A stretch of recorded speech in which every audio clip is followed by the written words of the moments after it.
Hello everyone, welcome to our channel GPB। आज की video में हम डिस्कस करेंगे 5 इम्पॉर्टेंट फ्रेजल वर्ब्स।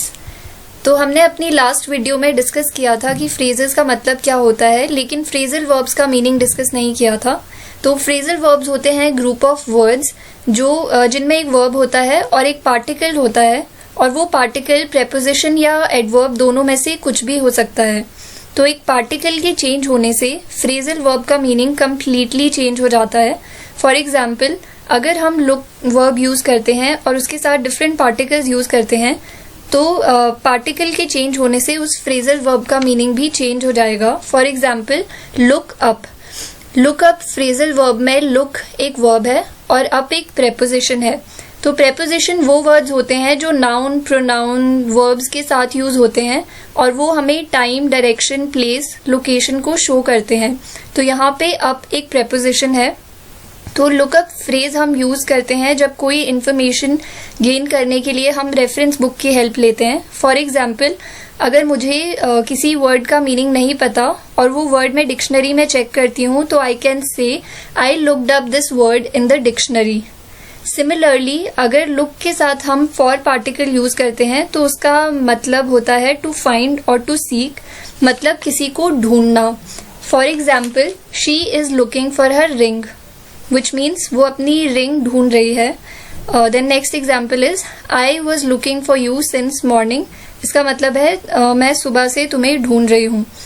देन अगर हम लुक के साथ फॉरवर्ड फ्रेज को फॉरवर्ड पार्टिकल को यूज करते हैं तो उसका मीनिंग होता है किसी ऐसी चीज या इवेंट के लिए एक्साइटेड होना जो नियर फ्यूचर में होने वाली है। और ये फ्रेज हमने अपनी पिछली वीडियो में भी डिस्कस किया था and some of you had mentioned in the comment section कि आपको इस फ्रेज में थोड़ी कंफ्यूजन है।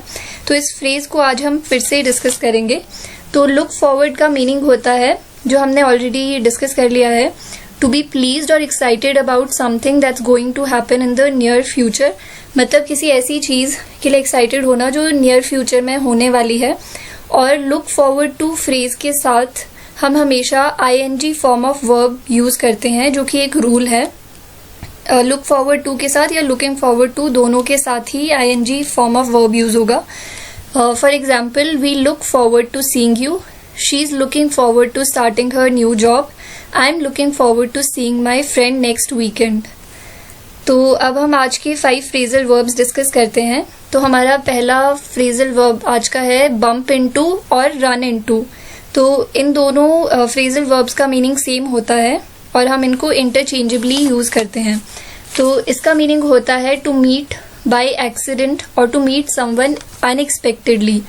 तो मतलब जब हम किसी जगह जाते हैं और किसी पर्सन से बाय एक्सीडेंट मिल जाते हैं या हमें कोई एक्सपेक्टेशन नहीं होती उस पर्सन से मिलने की और वो हमें वहां पे मिल जाता है, तब हम बम्प इनटू या रन इनटू फ्रेज को यूज करते हैं।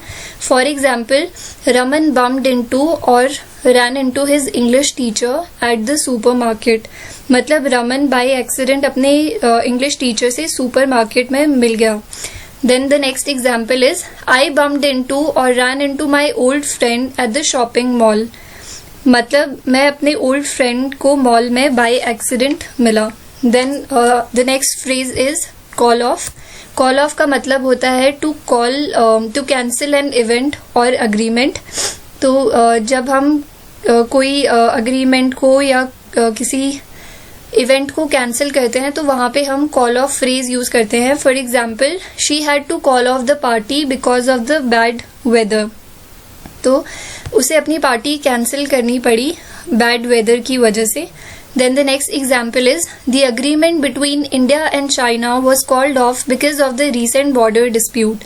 तो हमारे रीसेंट बॉर्डर कॉन्फ्लिक्ट की वजह से इंडिया और चाइना के बीच में जो अग्रीमेंट हुआ था वो कैंसिल हो गया। और कॉल ऑफ फ्रेज को हम मीटिंग या एग्जाम के लिए भी यूज कर सकते हैं जब हमारा कोई मीटिंग या एग्जाम कैंसिल हो जाए। For example, the meeting was called off और the exam was called off because of some unforeseen circumstances. Then our next phrase is call on.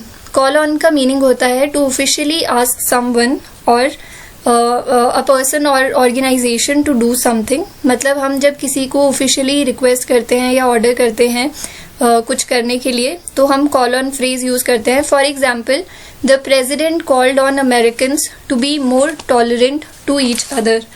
इसका मतलब है कि प्रेसिडेंट ने अमेरिकन्स को ऑर्डर दिया या रिक्वेस्ट किया कि वो एक दूसरे के टूवर्ड्स ज़्यादा टॉलरेंट हों.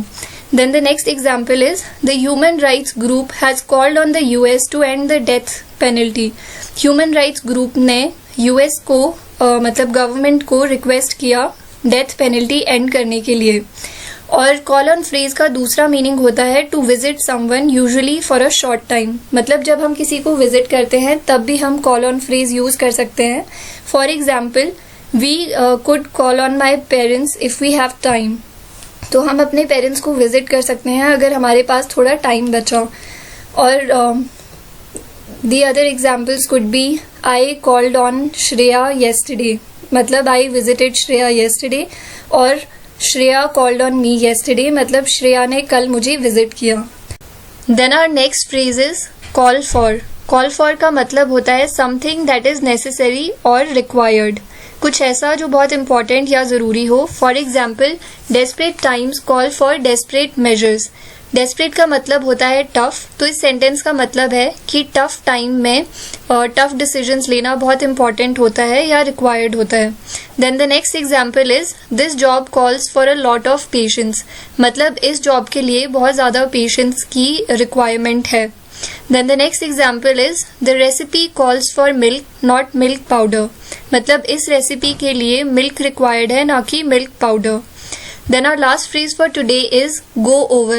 Go over phrase का मीनिंग होता है to review or to look at something in a careful or detailed way.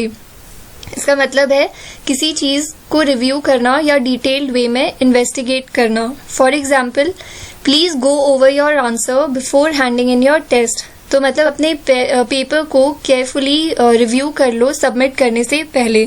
Then the next example is I have gone over the problem several times but I can't think of a solution. मतलब मैंने problem के बारे में बहुत बार सोच लिया है या उसको बहुत बार इन्वेस्टिगेट कर लिया है, लेकिन मुझे उसका सोल्यूशन नहीं मिल रहा. So that's all for today. I'll see you with another video next week. Till then, keep practicing and thank you so much for watching the video.